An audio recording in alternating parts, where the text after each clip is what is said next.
Hello students, आज हम लोग मैथमेटिकल एनालिसिस देखेंगे रिकर्सिव एल्गोरिथम्स के लिए। रिकर्शन आप लोग को जैसे पता है, रिकर्शन वो होता है जब फंक्शन खुद को जब कॉल करता है, उसी को हम क्या बोलते हैं, इस प्रोसेस को रिकर्शन बोलते हैं। तो हमने एक फंक्शन को कॉल किया और जब वो एग्जीक्यूट होता है वो फिर खुद अपने को कॉल करता है नेक्स्ट इटरेशन में। सो इसी प्रोसेस को हम क्या बोलते हैं, रिकर्शन। तो ऐसे रिकर्सिव एल्गोरिदम को सॉल्व या एनालाइज कैसे करेंगे, ठीक है, तो उसको हम लोग देखेंगे ना। जो आपके रिकर्सिव, मैं पेन लिखती हूँ, मैथमेटिकल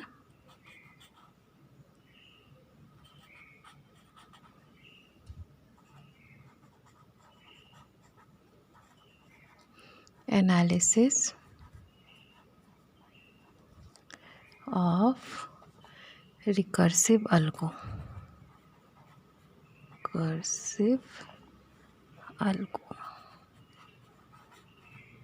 ठीक है। सो इसमें हम ये देखेंगे सबसे पहले जो ये जो रिकर्सिव एल्गो रहते हैं, ठीक है। सो रिकर्सिव एल्गोरिदम जो होते हैं ये दो टाइप के होते हैं, ठीक है। एक होता है आपका लीनियर और दूसरा आपका नॉन लीनियर।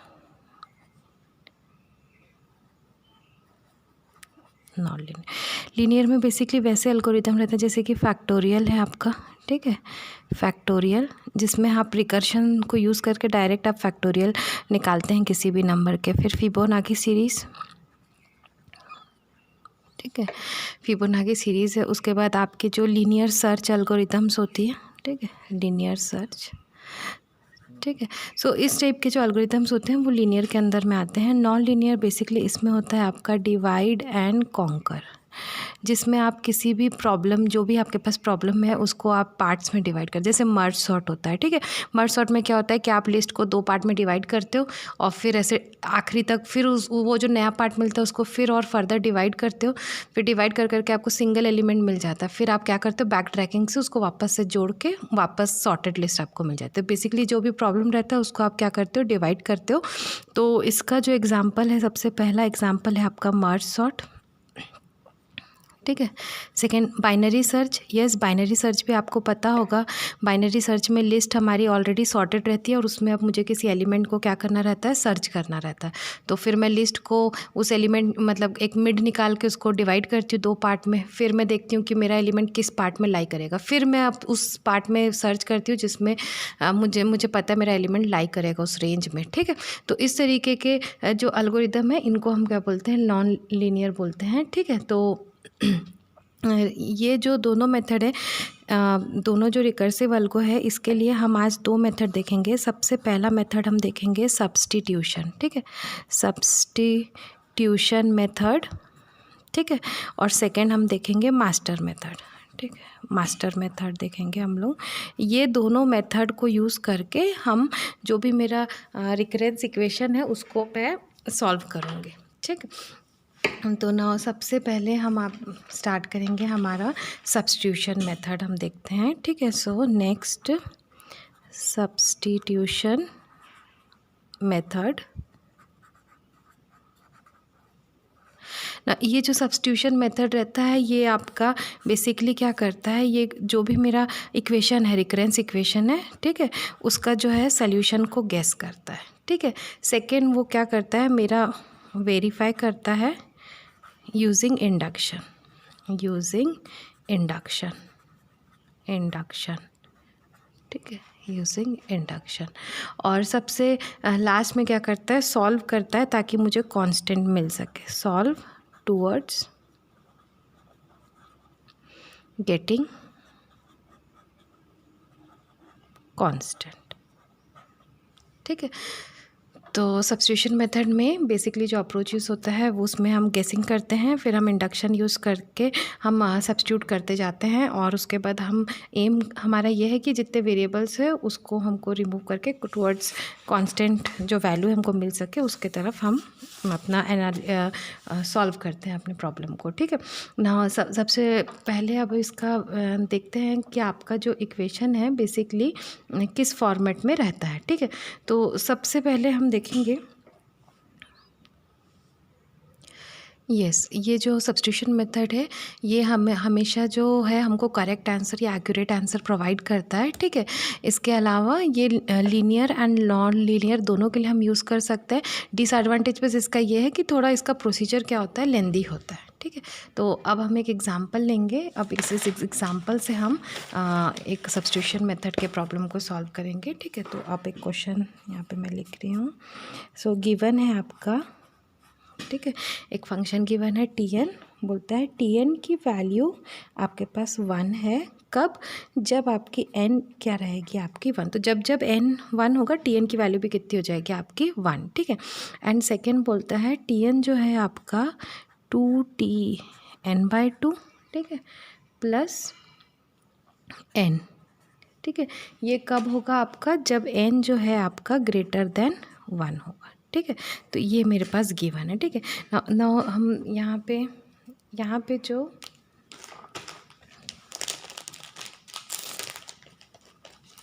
ठीक है दिस वन, ठीक है, ये जो दोनों हैं, ठीक है, इन दोनों को हम बोलते हैं बेस कंडीशन, ठीक है। ये मेरी क्या है आपकी, इसको हम बोलेंगे बेस कंडीशन, बेस कंडीशन और टर्मिनेटिंग कंडीशन, और terminating condition,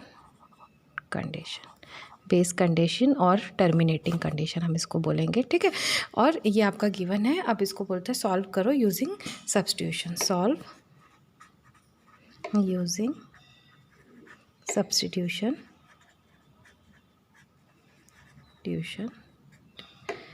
to find value of T N, to find the value of T N, ठीक। तो अब हम सबसे पहले जो गिवन है उससे स्टार्ट करेंगे। अब ध्यान से देखिए, यहाँ पे सबसे पहले गिवन क्या है मेरे पास, टी एन ना। इसको छोड़ दो, सबसे पहले यहाँ से देंगे T N equal to 2t n/2 plus N, ये गिवन है। अब हम यहाँ पे बोलेंगे late n equal to n/2। तो ये ऊपर वाले इक्वेशन में जहाँ जहाँ आपके पास n है वहाँ पे n/2 को आप सब्स्टिट्यूट करेंगे। तो अब ये हो जाएगा t, n की जगह अब मुझे क्या लिखना है, n/2 इक्वल टू 2t। फिर से अब n की जगह पे क्या लिखूँगी, n/2 प्लस यहाँ पे फिर से क्या लिखूँगी, n/2। इसको सॉल्व करूँगी तो मुझे क्या मिलेगा, t n/2 equal to 2t n/4 plus n/2, ठीक है। सो इसको हम इक्वेशन 1 ले लेते हैं। Let this be 1 and let this be equation number 2, ठीक है। अब इसके बाद हम फिर से यहाँ पे क्या करेंगे, अब हम n को फिर से n/2, तो अब यही वाले इक्वेशन में अब फिर से n को मैं रिप्लेस करूँगी किसके साथ, n/2 के साथ।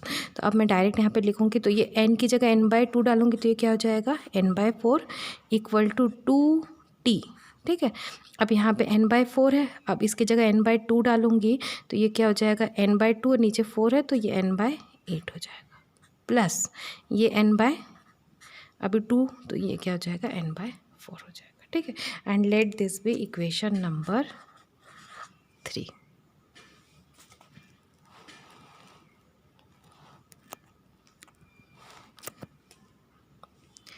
Now we will substitute, okay, now we will substitute, ठीक है। तो अब हम सब्स्टिट्यूट करेंगे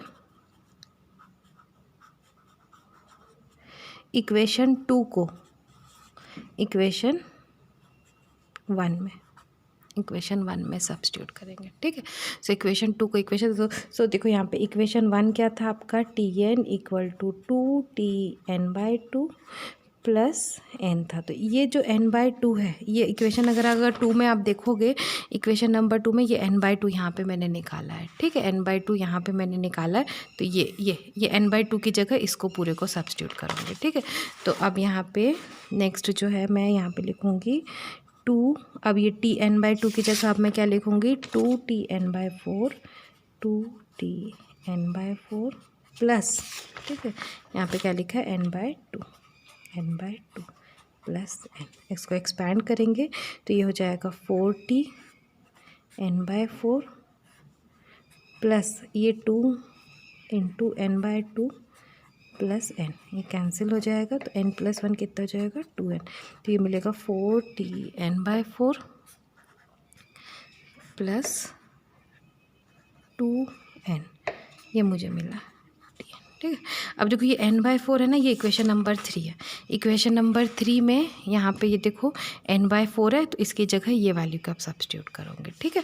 तो ये अब n/4 की जगह अब मैं यहाँ पे सब्स्टिट्यूट करूँगी तो ये 4, अब ये Tn/4 की जगह ये 2Tn/8 2Tn/8 प्लस ठीक है, प्लस में क्या है यहाँ पे n/4 प्लस ये देखो ये 2n, ओके। सो 4 2 ज़ा 8 Tn/8, अब ये 4 इधर जाके कैंसिल हो जाएगा तो प्लस n प्लस 2n, तो ये मुझे फाइनल मिला 8 Tn/8 प्लस 3n, ये मुझे यस।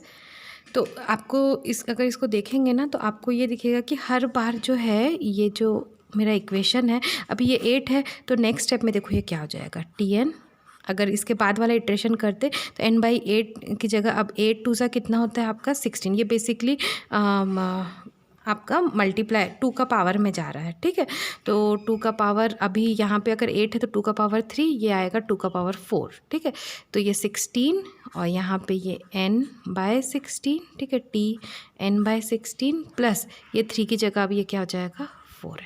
तो इस तरीके से ये स्टेटमेंट आगे बढ़ता जाएगा ठीक है। तो अब हमको इसको जनरलाइज़ करना पड़ेगा, तो इसको जनरलाइज़ देखो कैसे करेंगे हम यहाँ पे, अब हम इसको जनरलाइज़ करेंगे। सो विल राइट, देखो यहाँ पे Tn इक्वल टू 8 था, फिर 16 हुआ, 16 के बाद क्या होता है 32, यानी बेसिकली 2 की पावर बढ़ती जा रही है k। उसके बाद हम लेंगे t, फिर n/, फिर ये भी वैसे ही था, यहाँ पे 8 था तो यहाँ भी 8, यहाँ पे 16 तो यहाँ 16, यहाँ पे 32 तो यहाँ पे 32, तो बेसिकली ये भी क्या होगा आपका 2 की पावर k प्लस। अब देखो अगर यहाँ पे ये 2 की पावर 3 है तो यहाँ पे क्या था 3n, अगर ये 4 और 4 है k की वैल्यू तो ये क्या हो जाएगा 4n, तो बेसिकली ये क्या हो जाएगा आपका k इंटू n। तो ये जनरलाइज हो गया। अब जनरलाइज हो गया, अब बोलता है, अब देखो मेरा अगर हम क्वेश्चन देखेंगे, क्वेश्चन में बोला है Tn क्या होगा जब n की वैल्यू 1 होगी तो Tn ऑटोमेटिकली कितना हो जाएगा, तो हमको यहाँ पे 1 हो जाएगा, तो हमको ये वाले पोर्शन को 1 करना है ठीक है।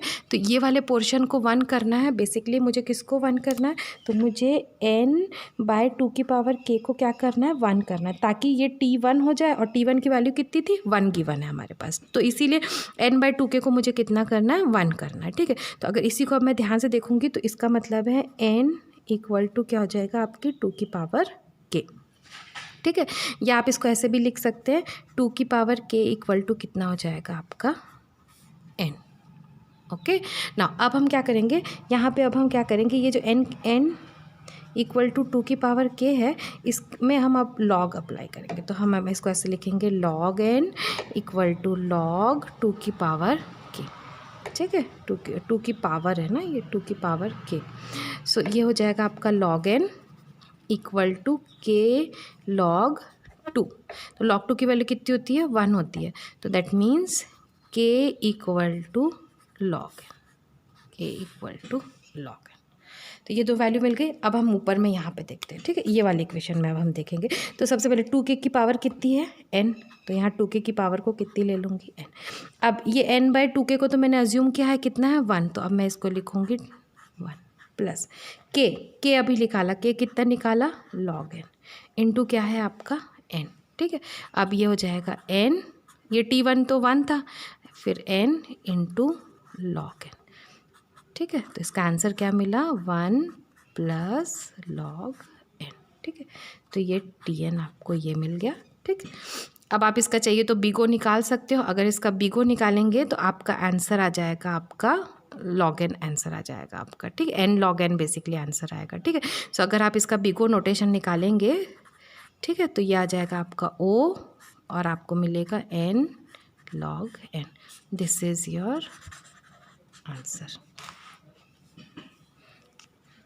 ठीक है, देख लीजिए। सो विल स्टॉप हियर, मैं एक और प्रॉब्लम कराती हूँ आपको नेक्स्ट।